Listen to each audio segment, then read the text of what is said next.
Hey everyone, welcome back to Every Version Ever. My name is Jonathan North, and today I'm bringing you another one of my favorite reviews from the early days of my YouTube channel, and as it turns out, the early days of my first podcast. When I first chose this one to redo, I'd completely forgotten that I'd already redone it as episode 6 of I Heart Movies. So apparently I really like this review. But even though I'd already done it for that podcast, I still want new listeners to hear this one because I really do enjoy this review. And I definitely need to make the distinction between the fact that I really enjoy this review and enjoying the movie, because while I had a lot of fun making this episode with Sarah, we did not have much fun watching it. This was quite literally one of the worst versions of the story I've seen so far. It is definitely not the worst. I've seen worse versions since I watched this one, but at the time this probably was the worst one we'd seen so far. But also, there was something about how bad it was that made talking about it so much more fun than watching it.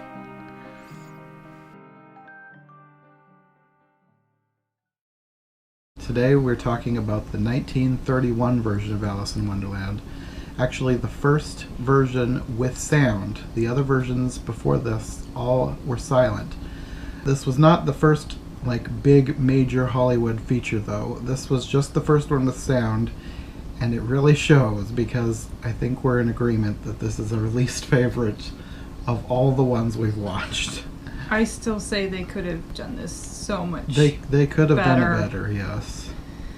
When it first started, I was like, this may not be half bad, because it started with a song that was really catchy. It was a song that sounded like it was of the time. It was nice. I really liked it. Historically interesting, clever, perky. It was Irving Berlin, and I'm wondering how he felt about, oh my goodness, they have my song. I have now seen what they have done. But he's not here to tell us. I don't know. Yeah, if it were me, I would be mortified to have my song attached to this. When it first started, I thought that this was not going to be that bad, but then when the song was over, it went downhill quickly. Hey, editing Jonathan here. I just wanted to cut in for a second and point out that while we were recording this episode, as you can tell here, we made a point to specifically mention that one of the only good parts of the film was that song at the beginning. However, after we posted the original review, one of our viewers let us know that the song had actually been stolen from another film. The theme song for this movie had originally come from a movie that had been released the year before this one, Puttin' on the Ritz. And this song has since been cut from that film, but I thought it was kind of hilarious and ironic that the best part of this film had been stolen from another movie. And as you'll see later on in our review, that wasn't the only thing that they stole to make this one. Okay, back to the show. I had seen a tiny clip of this version, just a little bit of footage of this version, and I knew it wasn't going to be, I wasn't really expecting it to be amazing, but this was this was amazingly bad. Yeah. We were amazed. There was one point where she literally gasped at how terrible something that we watched was. Did I? Oh, okay. Yes. So after the song, we have a really long extended sequence of her sitting on the ground. I think the song was basically put there to explain how she got to Wonderland, because when it opens, she's already in Wonderland. She was just looking around, and then finally she starts into the dialogue, and they could have gotten to that way sooner than they did. It was ridiculous.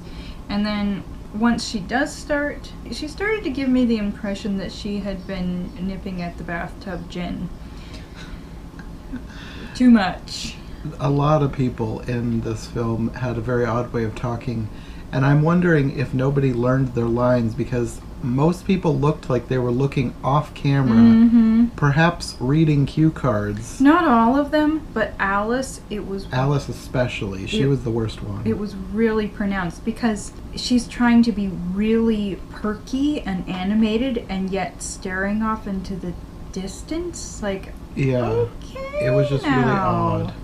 I liked some of her line delivery, but the fact that she was staring off into space with a sort of vacant look on her face. It was all wrong. It gave it a really weird feeling. And one of the things that I kind of went on about was I was confused what they were trying to communicate more with her, because she's in this sort of little flapper length dress, but yet she's in full makeup and she's talking in this sort of childlike, put on innocent way. It's like, are you trying to communicate adult or child here? You're not succeeding properly at either.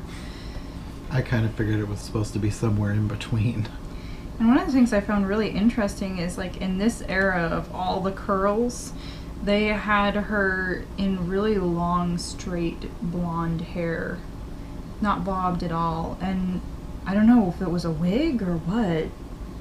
Looked real. It did. So that It was was the just most realistic looking thing on anyone's head in this entire movie. It was just kind of not a hair. It was a hairstyle that you wouldn't expect at that time. So yeah, interesting style choices as far as the way they dressed her and portrayed her. Not what you would expect of the era, for me personally. And I grew up watching movies from the 30s. So after her excruciatingly long monologue, she's interrupted by the White Rabbit, who is probably something that could be described His as favorite stuff of character. nightmares. This was literally the worst White Rabbit costume I have ever seen. I wasn't It was really hideous. I wasn't really bothered by the rabbit, but we each had our things, mutual things as well. But this one really bothered him. If you saw this thing coming at you in a dark alley, you would run for the hills. What did I It'd say? be It's like coming for you, but that's because I knew he already didn't like it. She gets a hold of his fan and gloves for just a little bit and then tosses them back at him. And she never goes to his house. And then they do this weird, I don't know if corny's the right word. It's like they're stretching and shrinking the screen, and it's like they were trying to portray her size changing, but the mushrooms are right there with her. And they're stretching as well. And there was nothing in the script to indicate that that's what was going on. It was just like somebody was trying out a special effect and it wasn't working, but they put it in the film anyway. No, they could have done something way more simple, like have her next to a little mushroom and then have her next to a big mushroom. It could have been that simple. It wouldn't have been super impressive, but it would have gotten the point across, and she could have delivered some more little over-animated, spaced out lines there for you. Anyway, sorry. After that, she goes to the Duchess's house, and it does not look like a house where a duchess would live, because it's like a little farmhouse with a wooden gate. Unpainted, looked like an unpainted picket fence goes into a regular house. The Duchess and the cook weren't bad costume-wise. We've seen... They were probably the best costumes we've seen. Well, some of the best costumes we've seen. I mean, they had the Duchess in large headgear, and they pretty much just put something on their noses to make their noses look funky. I thought they made the noses look sort of like a pig. Sort of foreshadowing the pig transformation. Maybe that's what they... I didn't think that deeply on it. Congratulations. This was one of the most bizarre, unexpected things in this film. I have never seen this, and it was like a horror film. Like, truly like a horror film. Okay, so first, the Duchess scares off the cook. She's fed up with the cook's pepper, and she's explaining about how the pepper disturbs the baby, and she probably does a poorly sung song. I mean, she did sing it, but nobody was in opera on this. Mm-hmm. Trust me, nobody was in opera on this version. Otherwise, they were hiding their light under a bushel. There were plenty of songs in this version, but the only one worth listening to was the one at the very beginning. So, the baby pig transformation was done differently. It was all done in the kitchen. The pig runs off, like, out of the kitchen. And then Alice is talking about how it makes a rather handsome pig and, you know, maybe wasn't the best looking baby, or... Most of the dialogue is the same as what it was in the book, except she's speaking to the Duchess instead of to herself. Right. And the pig looked relatively cute. It was a different sort of pig because usually you see pink, and this one was like a black and white or black and pink. It was black and white film, so I can't tell you. Anyway, I think what they were trying to communicate next was that the Duchess was offended by this comment. I don't really know. They were talking about the Queen and how the Queen beheads people.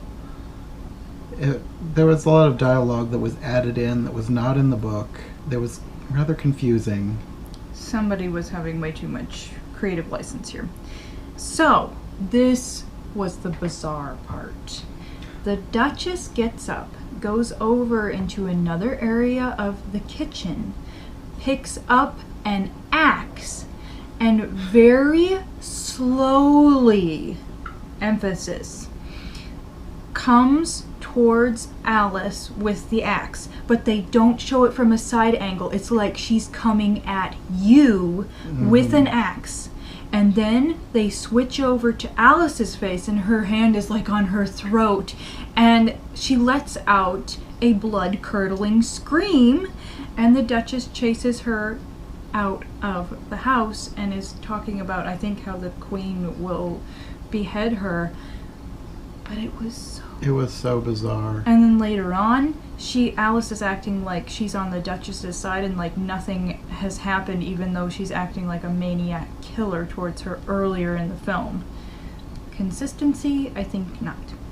Well, neither character was acting like someone would act if this were happening in real life, because if somebody was coming at you with an axe and they were wanting to kill you, they'd probably be moving a lot faster than the Duchess was. And if someone was coming at you, you'd be running away, not standing in the place where you were, looking up at them. You remember she kept doing that little fake tremble thing, like, oh, I'm so scared, in more than one scene. The whole thing was just so bizarre. Like, bizarre hardly even describes it. It's like, what are you, 27 and you're acting out this part? Anyway, okay.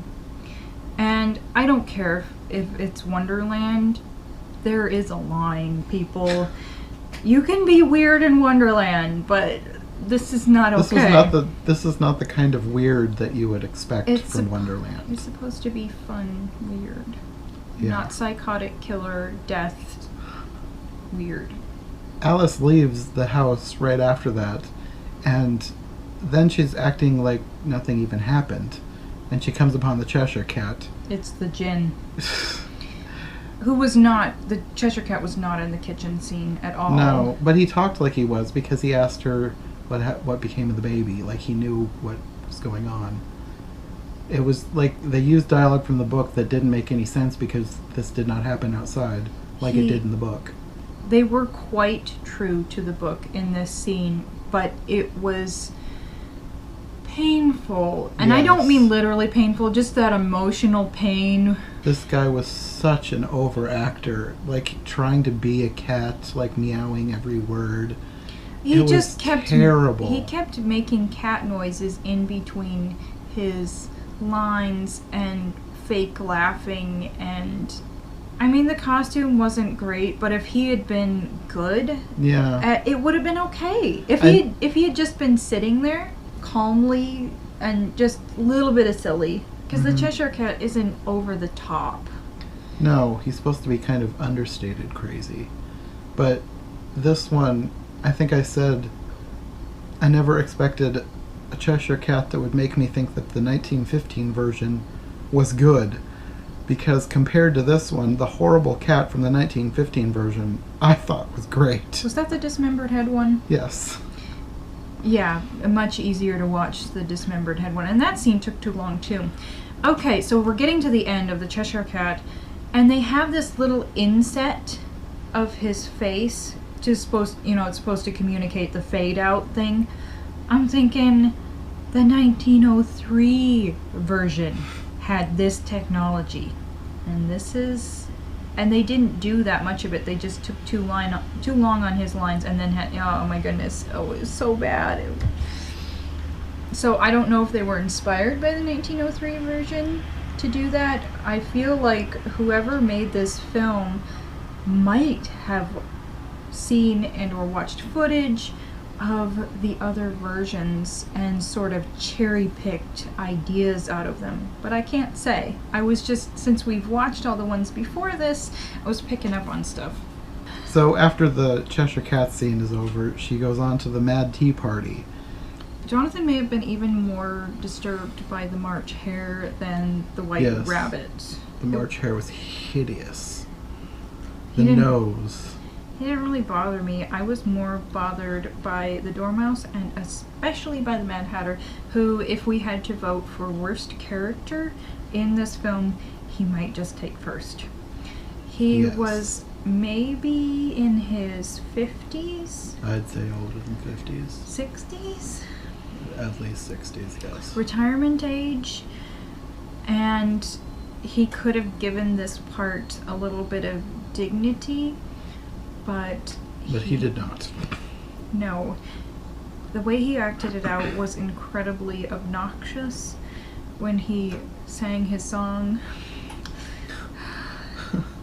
It was like in falsetto / off key, like he was trying really hard to make it sound terrible, and he succeeded wonderfully well.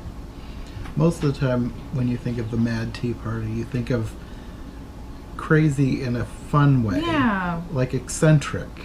This was crazy as in disturbingly off-balanced. Like these people might come to kill you in the middle of the night. They were very disturbing. I was mostly disturbed by the Mad Hatter and just how incredibly obnoxious he was in this role.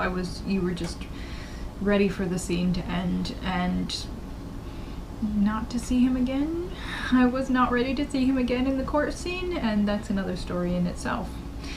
The Dormouse he didn't have a whole lot of lines, so he wasn't horrible, but the costume was just weird. It was weird. You couldn't really see the eyes, so it looked like some sort of faceless hair alien. Like, it was kind of hard to tell. They had these little round bits, and it's like, well, maybe those are his eyes, and it was strange. He reminds me of some... Oh, I know what he reminds me of. He reminds me of that killer mole on that one movie. Anyway. What movie? The one where they're living underground. And... Is this a horror movie or a kid's movie? No, kids movie. Where it's like they had to go for safety underground, but then they're being kept there, and then a couple of them have to sort of pioneer the way out of there. And, okay. Was this The Secret of Nim? Maybe? Was it a movie about mice? No. Oh, well, I don't know what you're talking about. It was like there was an apocalypse or something, and they had to take refuge in the center of the earth, and then people forgot that there was anything else. Like there was a world up there. And it was like a mayor was trying to control them and prevent this sounds them. Weird. It was based off of a book, and prevent them from going back to the surface, because I think he knew. And then these kids make their way to the top, but there is this killer mole on the loose, which wasn't necessarily in the book, and it had those little things, and he eats the mayor. Spoiler. We're getting off track. Yeah, Blooper reel. Yeah. Okay. There might be quite a few bloopers. We'll see. Unusually so. Anyway. Okay, so the tea party setup wasn't that bad. Like the table, that looks like they had some nice china that maybe they borrowed from cast members. And they also did the thing of the teapot that wasn't there being there, and it was like they tried to explain the craziness of putting the Dormouse into the teapot by saying that because Alice left in a huff, or Alice left upset, that it was all the Dormouse's fault and they're going to stuff him in the teapot, which didn't need explanation. In other versions, it was just adorable, but whatever. And the teapot they tried to stuff him in wasn't even big enough for him. Not that that matters, but it was just like, if you're going to have a teapot appear out of nowhere to stuff the mouse into, why not just have a teapot appear that's big enough? This one was just like slightly oversized that it's not big enough for anything. I wasn't even thinking that through. Maybe still in shock from the Hatter. Anyway. Then she moves on to one of the better parts of the movie. Not her, because she was still terrible in this scene. But the caterpillar was actually pretty good. His costume wasn't that great, but the actor was one of the only actors that I actually liked. He had a great voice. I liked the way he delivered his lines. He was fine. Why couldn't the others even be fine? They had him crawl off, which was unnecessary, but he did try and do the caterpillar motions instead of just like, oh, I'm dragging myself off. He tried to act like a caterpillar. Mm-hmm. So she still had her spacey, half-drunken way of delivering the lines. And they had these little insets for you, our old Father William, to try and depict the story, but they weren't fantastic, and they weren't necessary. They probably wasted money on that, but whatever. And after that rare person in the film that amused us and made us happy, she moves on to the Queen's courtyard, which they did find a place that looked halfway decent. And the costumes looked halfway decent here, too. This was a part that was surprising, because with as bad as the film was, they actually had some rather over-the-top costuming for the courtyard people. And I don't know where they could have borrowed it from, because they did try and stick with the card motif. I mean, some of them weren't. And they had children involved in it with these little gauzy bits of fabric on their arms, and they tried to make that really nice. It's like if they had put that much effort into other parts of the film, it could have been really good. And the Queen, I thought, was an interesting choice. Her character, there were unnecessary things about her character, but the person that they chose she was halfway decent in comparison to everyone else. She was halfway decent at her part. I think pretty good. Maybe part of it was the lines she was given. Like, just calling somebody stupid. It was just awkward. And she had this young, elegant appearance where you wouldn't really expect that of the Queen character.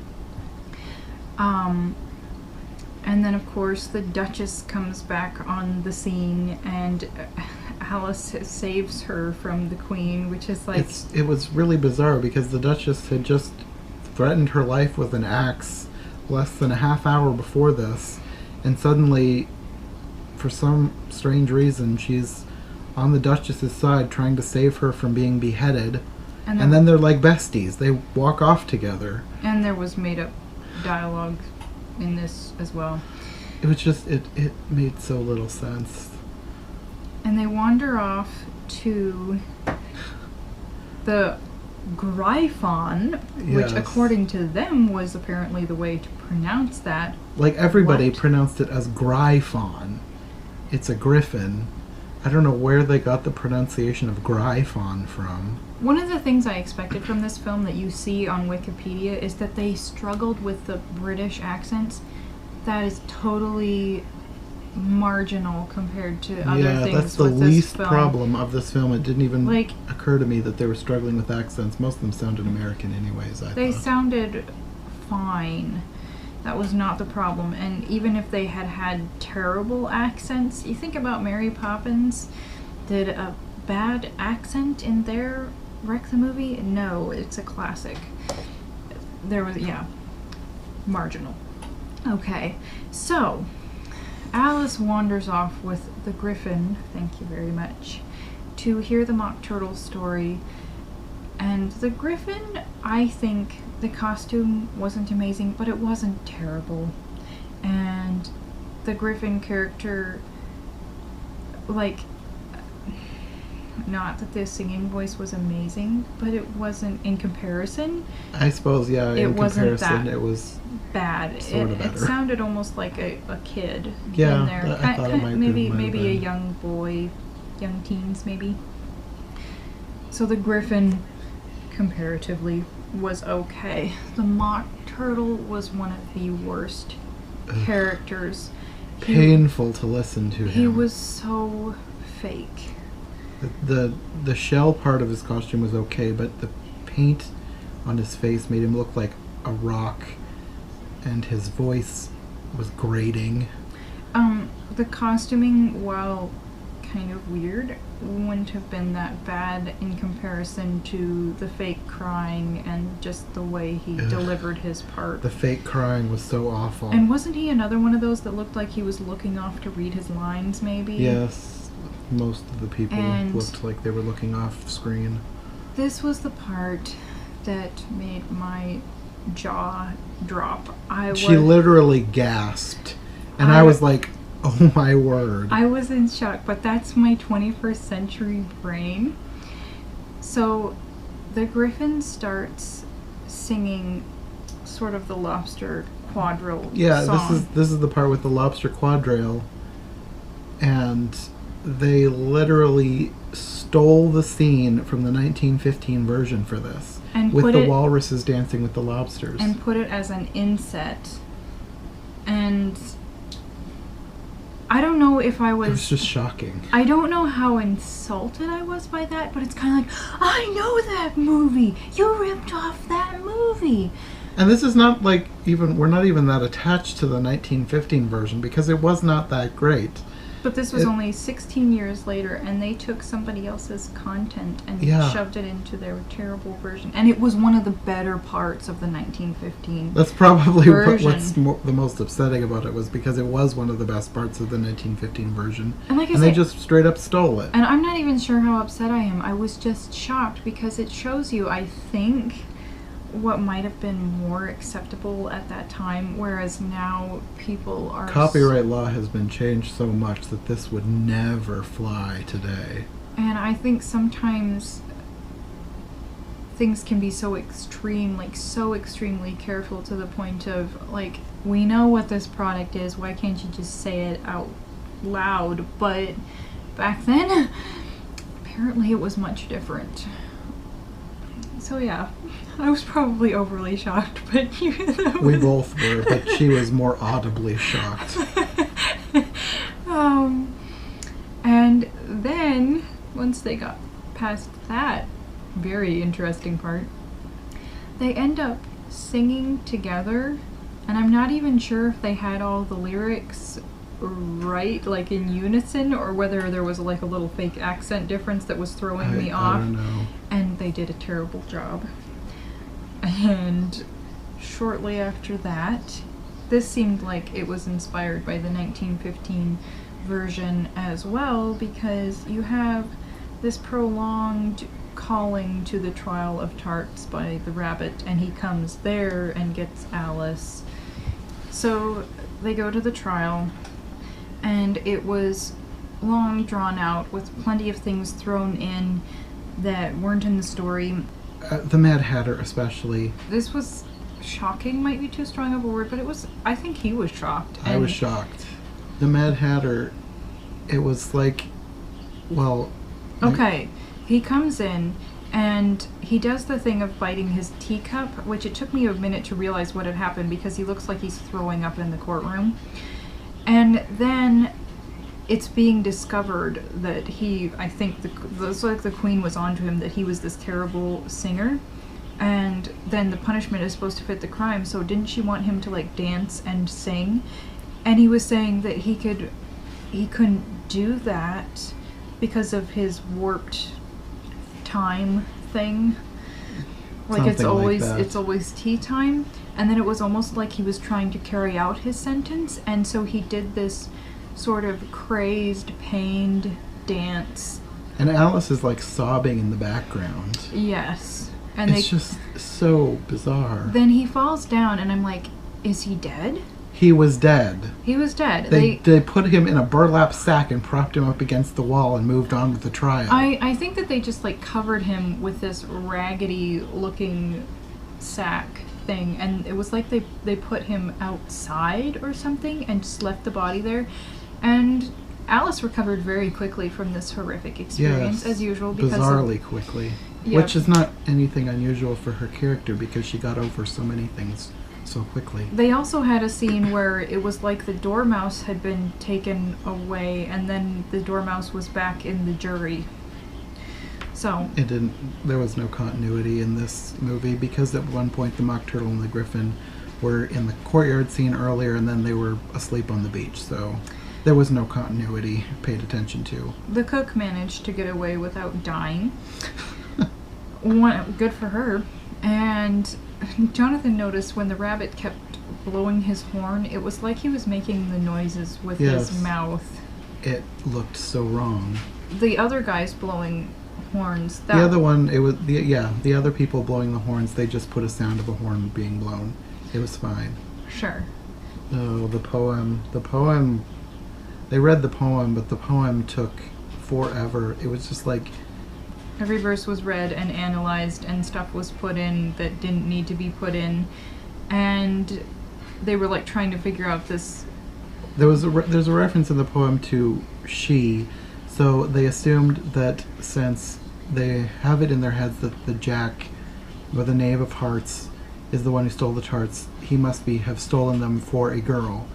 So they're trying to get this information out of him, and for some reason they just assume it's the Duchess. I'm not sure why they just assume this, but it turns out they assumed correctly, and then they're threatening her life if she does not reveal who stole the tarts. There's also this line in there where the knave is acting like, well, if it had been for Alice, he would have been glad to steal these tarts. It's like, okay, so now she's an adult. Is she an adult or is she a child? Because the knave is real creepy if she's supposed to be a child. And he's definitely an adult. Yes. Whatever. But then as they're threatening the Duchess, she's refusing to give up who her love is. And they're going to force her to marry the knave. And then... And he's acting like this is a horrible thing to have happen to him, which was kind of funny. He's maybe in his 20s and she's maybe in her 50s. So it would have been an awkward pairing. And then the rabbit confesses, and he wants to take the punishment because, I mean, it's like they're supposed to be... Apparently the rabbit and the Duchess are in love. And we're wondering if perhaps they saw the play from the 1927 version, because in that one we found it rather weird that the rabbit and the Duchess were going to get married. But in that one it was just kind of cute and odd. Yeah. In this one, just, what? Shortly thereafter, Alice really starts to get into trouble, and she acts like, you know, you're nothing but a pack of cards. She gets all defiant again. Right. And then it was like the people in the courtroom were gathering, but you don't have cards flying up right away. They start making an image of her spin around and around on the screen, and they belabored it and just took so long. Slowly more cards start flying at her. For some reason, they decide to transition to her back in the real world with her head floating in the middle of the screen, like just her hair hanging down. I don't know what they were trying to convey with this. Did they even have her neck? I don't think so. I'm not really sure. It didn't make any sense, and it was just another thing that was just so bizarre. I feel like we've used the word bizarre so many times in this review, but that's really the only way we can describe a lot of what happened. This was another part that was weird, because it's like was this just me? It seemed like she woke up in a modern, for the time, like a 1930s setting, out on this little swing in the yard, and then her mother, I think, calling from what looks like a stucco house for her to come in and have some tea or something. Yeah. It was... What? It made no sense. This might seem like kind of is hyperbolic the right word review, but it really did get such a strong emotional reaction from us. We said we should have filmed this as a reaction video. It totally could have been. I mean, because we kept stopping it to talk about, did we just see what just happened? We had so many strong reactions. If we'd have done this as a react video, it probably would have even been more entertaining than this review. And even just laughing half of half it. in shock. Yeah, and half this is so bad it's funny. Yeah. This is probably a film that people would watch just because it's so bad. If you're one of those people, put this on your list. Yes. There's no other way to describe this as... It's not entertaining for entertainment's sake. It's entertaining for how absolutely awful it is. We could have quit just maybe 15 minutes in and said, okay, this is terrible, don't watch it. But there is that little part of you that's curious what is coming later on. And if we're going to do a thorough review, I guess maybe we should watch the whole thing, but painful. Mm-hmm.